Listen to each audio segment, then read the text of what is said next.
The biggest dirt late model race in the South is almost here. Woo! The $25,000 to win Magnolia State 100 at Columbus Speedway September 24th and 25th. As the baddest bull ring in the South hosts the best drivers in the country. Log on to ColumbusSpeedway.net for all your ticket and event information as the 21st Magnolia State 100 is almost here. This race hasn't always paid a ton. It hasn't always been that crown jewel status, but it was really the one thing on your bucket list you hadn't done. I got to imagine even this joint in your career feels good to knock it off. Yeah, no doubt about it. Again, the race, ever since the race started paying a lot, it got to be something in the back of my mind that, damn, we haven't done that. We haven't won this one. So, it really is a special day, to win this race. And now there isn't any big race left that we haven't won. So, and to do it anytime, I can see how a lot of times guys, when they get later in their careers, sometimes they mean more because you just realize how hard things are and how, you may not have too many more chances at it. So, if we hadn't had our problems last night, I think we were pretty good last night. It's a shame we couldn't knock them both out, but, that was my 499th win. And maybe we can hit the World 100 to make it 500. Key moment in that race was that last restart.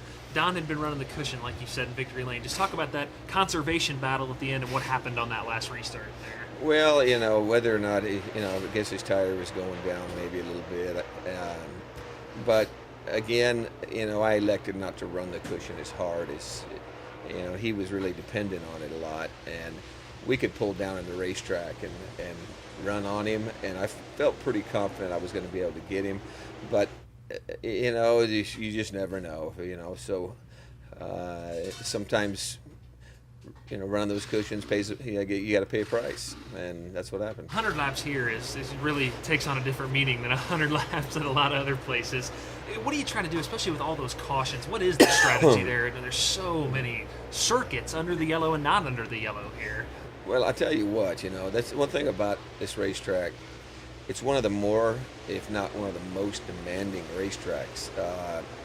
Just the way you're coming off turn 2 and the way the car sits back down on the left rear, and I mean, you just, hitting the fence coming off the corners is not uncommon. And maneuvering the cushion, especially in 3 and 4, at the speeds we're at, it's you got to be on your game, and your car's got to be right. And if you get in there a little hot, or make a mistake in your braking technique, or just flat and miss it, the price is big. So, and 100 laps here is a very long time. I can remember looking up and thinking we'd run a bunch, and it was 30 laps down, and I'm thinking it'll be a long night, and you just better just stay settled down, and don't get excited. That's the main thing.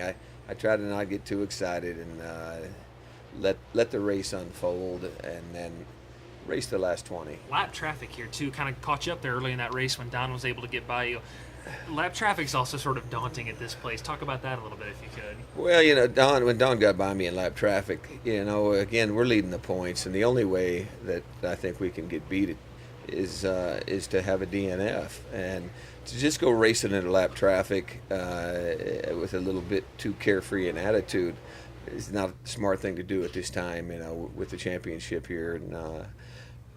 And so we are a little bit more cautious than some of the other guys, and that got us. But lap traffic, hey, it's touchy. They at the speed you're going here, you don't have a lot of margin for error. You said 499. I mean, I know you're a guy that reads into karma and stuff like that. With 500 lining up at Eldora next week, that seems sort of karmatic for you, couldn't it? That your 500th career victory could be a race that's eluded you for a couple of years in the biggest race on the planet. Exactly. That is on our mind, and we were hoping to get one this weekend to possibly have an opportunity to win our 500th at the World 100. So, that was my first time I'd been to Eldora. I won the World 100, and it's always been a very special race. It's a race that doesn't come easy, and we think we'll be loaded for bear, though. A survivor out there tonight. I know you had a good car, but that was one of those races where you just try to be around at the end, just not quite as good as Scott there at the end, right? Yeah, well, I mean, it was just a matter about being in clean air, and I think the car in the front was the fastest. Like when O'Neal was out front, he was the fastest car, and then Scott got out front. But once we got about 10, 12 car lengths between us, I could maintain with him pretty good. But I couldn't really steer there at the first of the race, and I was afraid I'd burn up my right rear tire, so I just kind of rode, and there at the end, I found a line that was a little bit better for me, but I still wasn't as good as I needed to be to win. Maybe I was hoping the lap traffic would, kind of run in the middle of the racetrack, and not just give him, let him pass on the outside, let him run through some of that dust. But, all in all, the Bayrock car was really good. Clement's motor, plenty of horsepower, fast time in our group. But, I guess we're real happy, coming back up here. A lot better than we was when we was here, earlier in the year.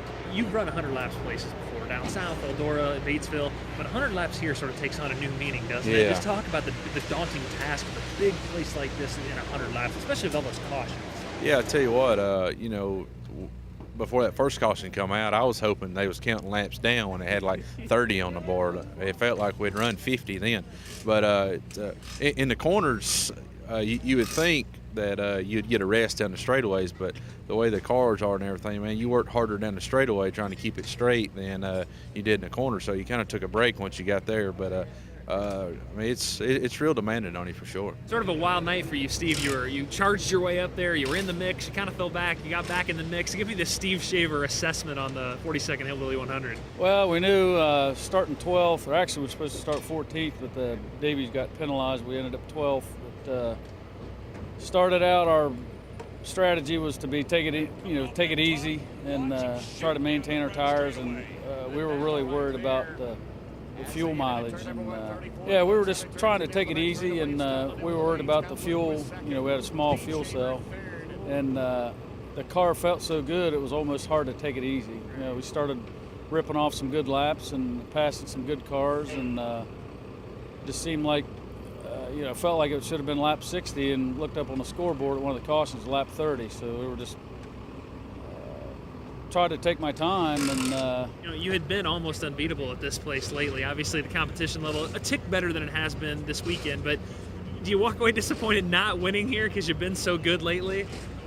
No, not really. I mean, I was 3 for 3, and that put a lot of pressure on me. But this Lucas Oil deal and is pretty darn competitive. And, I think we proved that we had a pretty good car by setting quick time by 3.5 tenths. But, the invert deal really hurt us.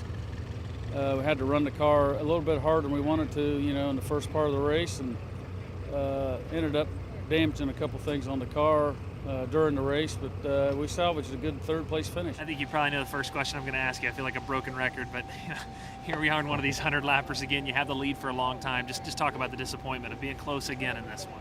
Well, of course it's a big disappointment, but had tire go down. It was going down before the last caution there. Them last couple laps before that caution, it started getting a little squirrely. And I know something was going on, but I don't think it was down enough to pull in. But then it didn't last very long on after they started the race. In a race like this, 100 laps here is so many, and a cushion out there. How do you plan on conserving your stuff, and do you think that anything you did or could have done different may have changed things at all? No, not at all. I mean, my race car was perfect. I mean, it just drove as straight as an arrow, and it's just one of them things, cut a tire down. Do you feel like you're owed about 5 at this point? It's people say, I owe you 1. That's about 5, isn't it? Yeah, we run Bardstown last weekend, and we run this car, and then last night at Portsmouth, and tonight, the only thing we've done is put fuel and tires on it. So I think maybe we've got a pretty good hot rod now.